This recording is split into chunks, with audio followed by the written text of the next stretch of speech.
Well, hi folks, it's getting towards the end of August now, and things are starting to slowly grind to a halt because it's coming towards the end of our summer. So I'll just give you a quick look at how some of the things are getting on as usual. These are my carrots that I've grown. They're actually the show variety sweet candle that I grew for the shows, but these are just for eating, so I'll just give you a quick idea of what they look like. As you can see, they're a pretty decent little candle, and they're really carrot, and they're really sweet too, hence the name sweet candle. So they've been really good all year. And I've got a bit of kale growing again. I've specifically planted this so it's ready in sort of autumn winter time, so I'll give me something to come and pick later on. And then you can see the sun's out. Look at my shadow. These are my spring onions that took an absolute age to start growing, but now they're about ready. So they're supposed to be quick growing, but they certainly weren't this year. And it's my final lot of cost lettuces, little gems going in, so they should be ready in about 3 or 4 weeks. And these are the leeks that I planted, and I'll get back. And they're absolutely enormous for this time of year. I've been eating a few of these. They're a really good variety. And all sorts of stuff. My lettuces are going over a bit now, some of the earlier ones. Got plenty of beetroot. Pulled all the garlic up, so I've chucked a few Brussels sprouts in. Never had much success with Brussels sprouts up here for some reason. I don't know why, but this year I'll give it a go. Like I say, something else to harvest in winter time. And this is the second batch of peas, which now has got a few pea pods on. These are a giant show variety, and if you look at the size of the pod, there's nothing in it yet, but they're a fair old sized pod. So that's that bit so far.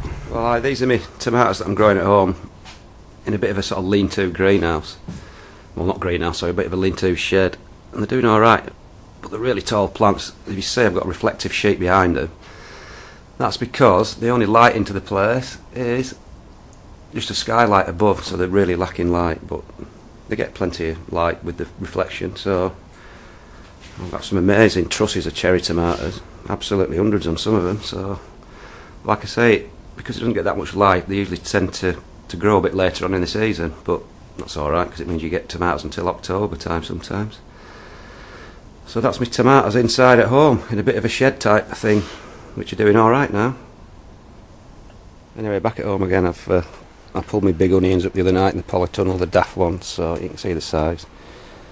Managed about £6 eventually, so they were just a bit of a novelty, so I'm not too bothered. And I'm growing a big sunflower as well, and that's it from the floor, and it's up, and it's now about 12 feet tall. It's nearly at the gutter, but it's not got a head forming yet, so we'll see how big that gets. Well, I'm still back at home again, so these are big onions that I've done for the shows, and it's about a week, well 10 days since I picked them, and as you can see they're starting to shrivel up nicely in the neck. And that's my set of 5 I've got for a big show in the north of England, hopefully. I'll just show how big they are again. But like I say, they're doing alright, I can't complain as of yet. So things looking rosy in the onion department this year. I'll just give you a quick look at this chilli plant I grew. It's called Prairie Fire, and it's a really compact bush. But the thing is, all the chilies, instead of growing downwards, they grow outwards. So they just stick out of the plant. And there's literally hundreds of them. So these will eventually turn red. As you can see, there's one just starting to go orange there, but they do all turn red eventually. So they're a heck of a spectacle. So that's my chilli plant that I'm growing for a show as well. Now I'll have a trip into the Polytunnel again. There's not much stuff growing in now because it was mainly for me show onions, and I've pulled most of those out now. These are just a few of the rejects still growing. So there's not much growing. Second lot of French beans that I planted to replace the first lot, which are finished now. They're starting to produce beans, plenty of beans right low down now, and they just keep cropping and cropping all the way up. So they're a really good variety. cucumbers are just about finishing now because I got a bit of an infestation of the old whitefly. And if I shake the cane, you might see them flying off, little buggers. Probably all on this one. And they're a real nuisance.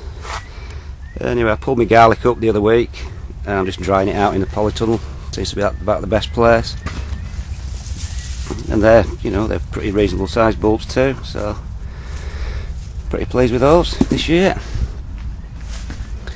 And where I was growing my big daft onions, I've planted some early sprouting broccoli, which should be ready next springtime hopefully. It's a bit late to be planting it, but if you don't try it you never find out. And then I'll get out of the sun, the so-called world's biggest sunflower, name of Titan. It's supposed to grow heads 2 feet 6 across, so they called it Titan, but as far as I'm concerned they should have called it Shitan, because as you can see we're lucky if it's 6 inches across, so there you go. But it's worth having a try, these daft little things. And I planted some potatoes in pots which will hopefully be ready about November, December time. I'm growing them in the polytunnel, so if we get any frost then I can protect them a lot better than outside. So that's just a trial thing this year. Planted them about two or 3 weeks ago, and apparently they can be ready up to about Christmas Day, so if you keep the frost off. And here comes my mate next door's horse. Got some carrots, fella. There you go, my old mate.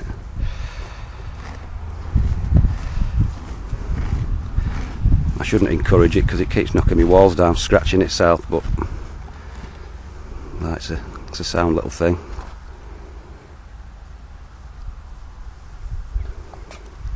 See that? And then back into my last bit of, well, my next to last bit of garden. All flowers are out now, really, tons of them. Grew a few of these, what they call everlasting flowers, which are pretty crazy because they grow on the dried, if you can hear that. So you just cut them and they stay like that forever. They don't go, they don't shrivel up. Got tons of those growing. It's a bit sunny now actually. Got tons of sweet peas. They're about 9-10 feet tall now, so I'm having a job reaching them, but they've been really good this year. They must have liked the rain. And then finally onto my exhibition carrots and giant beetroot and parsnips and all that sort of stuff. Still looking really good, but it's about 10 days till my first show, and then I'll be pulling the first ones, and then hopefully there'll be some giant specimens underneath. But until then, I've no idea what lurks beneath.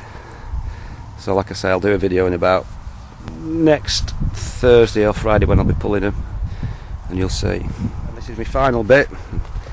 Might be a bit bright because the sun's really bright tonight. Just have a trudge across here. Grew a lot of poppies, and now they've all turned to poppy heads. So I've been cutting a few of those. I'm going to dry a few of those out.